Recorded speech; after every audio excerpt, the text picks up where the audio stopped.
Greetings, friends. How are you today? I'd like to spend some time today just talking about props.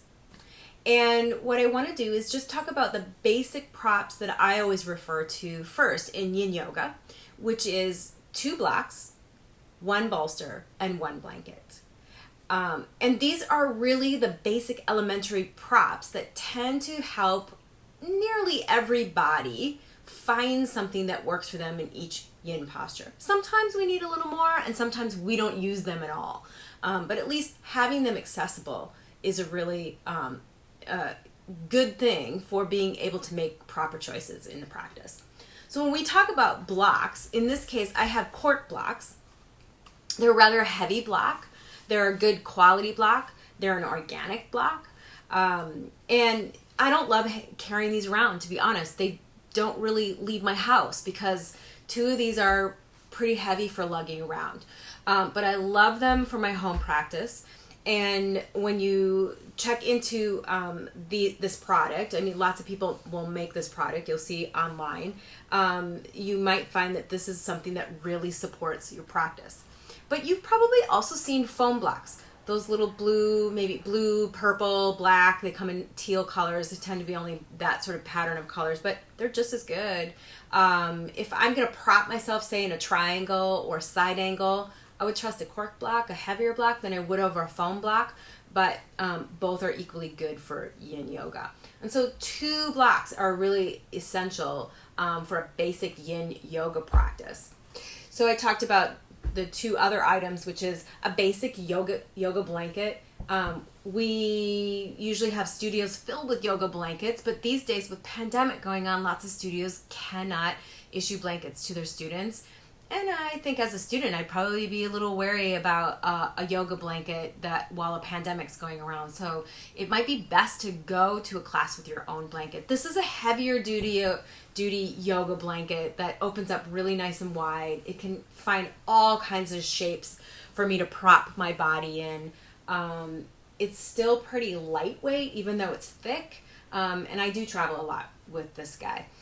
You'll see a lot of times the Mexican yoga blankets that are typical to yoga class. The reason why we use those is because they fold so nicely into square shapes that support our body. They're really nice supportive blankets, and you can also find those pretty easily online. In terms of bolsters come in so many shapes and sizes. So how do you know if you're going to purchase a bolster, what is the right bolster for you?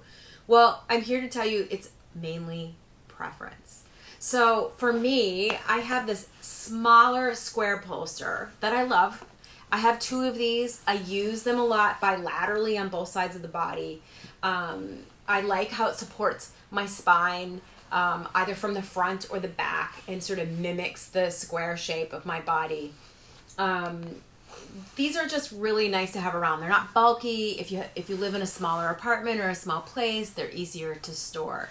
So they can be a really nice alternative. And if you want to travel with this, or at least go take this out of the home to the studio, it's a pretty easy piece of equipment to travel with. It's not so bulky. So the other bolster that I have is a pretty big bolster. It's a nice big square bolster. This is even more supportive to the squareness of my spine and my body and my torso. So whether I support my body from the back or the front, this guy is really, really going to hold my body in a place that allows me to let go. You could also get a bolster like this in a very round shape. And some people prefer that. It's really a personal preference. And sometimes a rounder shape really works well with hips and the low back, whereas a square shape works well with the upper body in the front to the back side. If you had opportunity to practice with yoga props in yoga studios, you might have noticed that you had the opportunity to feel a square and a round bolster in your own yoga experience. I will put down in the comments below places that you can look at props and purchase props that are more accessible. We don't have to pay loads of dollars to have good props for our body. And that brings me to this second portion, which is how can we use props at home, whether we're in an online yoga class, or maybe we can't afford props right now, or we don't have a place to store props. What can we bring to class or use at home? And one of my favorite tools is actually just your basic towel. So using a towel, this is a really small towel actually, but I can fold this in many shapes to tuck underneath me.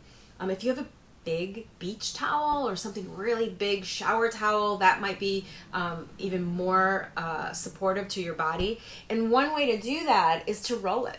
And so here I have the same towel rolled with 3 binders, and this can be like a tiny mini bolster. I can tuck it underneath knees if I need to prop my knees. I can also tuck underneath my hips if I want to do something a little bit more in depth. So this is a really great way to make yourself a prop that you can bring to class or use in an online class. And then some of the other things I always encourage my students to use when I'm online with them are things like throw pillows from your couch, right? The actual cushions from your couch that you sit on usually are sturdy and stiff. You might take those right off your couch and do a little yoga with those.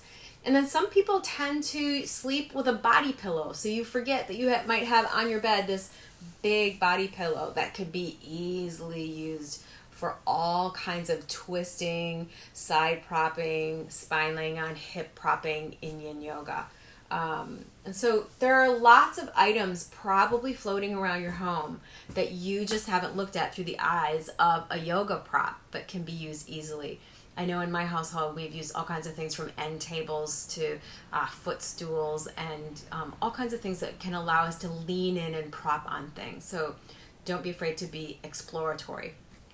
I hope this helped give you a few ideas about props. Not only that, but also got you thinking a little bit more about how props can be useful for you. So we know that props are ways that we can allow our body to relax into posture, as well as be safe in posture from keeping us to going too far over our threshold. But props are also really important in allowing us to explore depth in our postures. So don't just think of props as training wheels. Consider that props are also a tool for deepening your practice as well.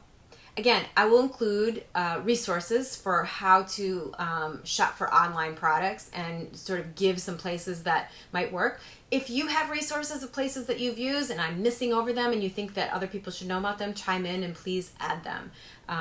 But I hope to practice soon with you using our props.